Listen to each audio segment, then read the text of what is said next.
आज मैं आपको एक ऐसी तपोभूमि के बारे में बताने जा रहा हूं जो कि अपने आप में ही वेद में, पुराणों में विख्यात है, जहां पर तप करने मात्र से ही कम समय में भी सिद्धियों की प्राप्ति हो जाती है। यह तपोभूमि कहीं और नहीं, हमारे उत्तर प्रदेश में ही स्थित है। उस तीर्थ क्षेत्र का नाम है, उस तपोभूमि का नाम है नैमिषारण्य। एतत् नैमिषामाख्यातं पुण्यं देवी निवेशितं यत् ऋष्या शस्त्रसमस्थाय दीर्घकालं समाशते। यह नैमिषारण्य अत्यंत ही पूर्ण और देवताओं द्वारा सेवित स्थान है। यहाँ ऋषियों ने दीर्घ काल तक तप किया था। ब्रह्मा जी ने सुदर्शन चक्र के माध्यम से यह स्थान निश्चित किया था। जब उनसे कई ऋषि मुनियों ने पूछा कि हे भगवान, मुझे बताइए कि हम कहां पर तप करें, कहां पर यज्ञ करें, कहां पर अनुष्ठान करें,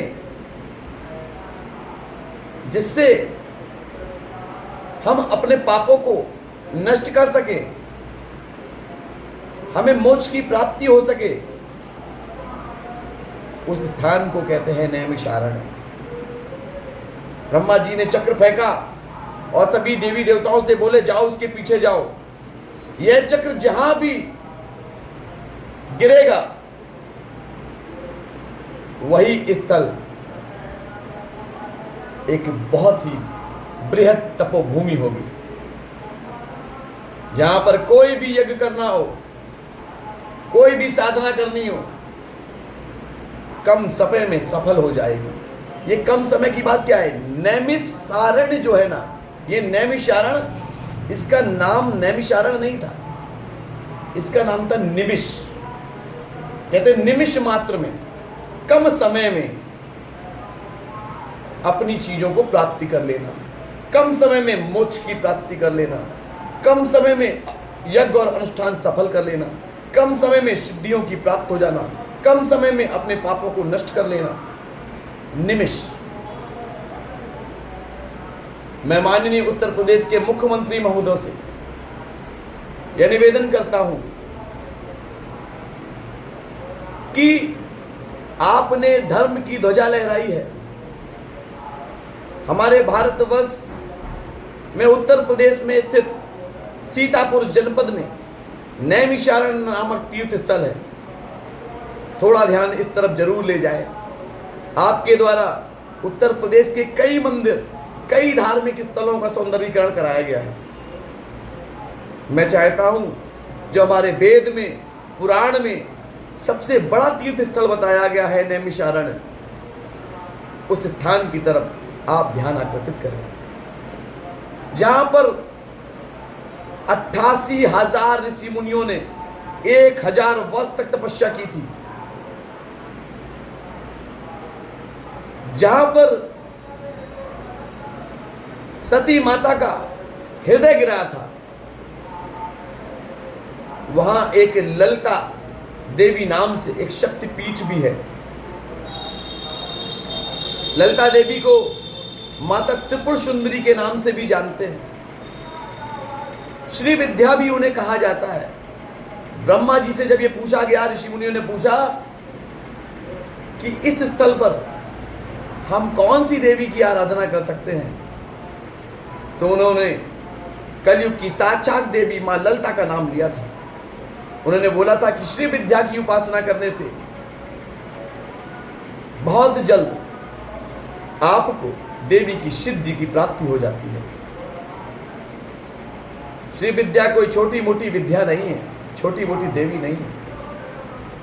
ये माता सती का जहां पर हृदय गिरा था, आज जो भी चीज हमारी समाहित होती है वो अपने हृदय में होती है। तो माता का हृदय नैमिषारण्य में उस तपोवन में गिरा था। तो वहां ललिता देवी की साधना, ललिता सहस्त्रनाम का पाठ ऋषि मुनियों ने कई वर्षों तक किया था। जहां आप केवल एक ललिता सहस्त्रनाम का पाठ कर लें, उसका पुण्य आपको बहुत जल्द प्राप्त हो जाता है। 1000 सहस्त्रनाम पाठ के बराबर है। नैमिषारण्य वो पावन क्षेत्र है। मैं उत्तर प्रदेश की समस्त जनता से यह निवेदन करूंगा कि एक बार नैमिषारण्य तीर्थ जरूर जाए। पूरे भारतवर्ष में जितने भी लोग रह रहे हैं उनसे निवेदन करूंगा कि एक बार नैमिषारण्य जरूर जाएं, क्योंकि जितने भी तीर्थ आपने किए हैं उनका अगर फल चाहते हैं तो आपको नैमिषारण्य नामक जगह पर जरूर जाना होगा। मैं कहता हूं सभी साधकों से, सभी तपस्वियों से, जितने भी साधक साधना कर रहे हैं, तप कर रहे हैं, अनुष्ठान कर रहे हैं, जप कर रहे हैं, एक बार जीवन काल में एक तप और अनुष्ठान इस तीर्थ स्थल पर जरूर करें। फिर देखिए कितना जल्दी आपको सिद्धियों की प्राप्ति हो जाएगी, समय में परिवर्तन आ जाएगा। नैमिषारण्य वो पावन क्षेत्र है। मैं कहना चाहूंगा नैमिषारण्य वासियों, आपके ऊपर तो ऋषि और ऋषियों की बहुत ही बड़ी अनुकंपा है, बड़ी कृपा है। मैं आपसे ये कहना चाहूंगा कि अपनी इस तपोभूमि के बारे में सभी को अवगत कराएं, उस कथा का वर्णन करें जो हमारे वेद पुराणों में लिखी गई है। और फिर मैं एक बार अपने प्रदेश के यशस्वी मुख्यमंत्री महोदय से निवेदन करूंगा कि अपना ध्यान एक बार नैमिषारण्य की ओर जरूर आकर्षित करें। जय माता।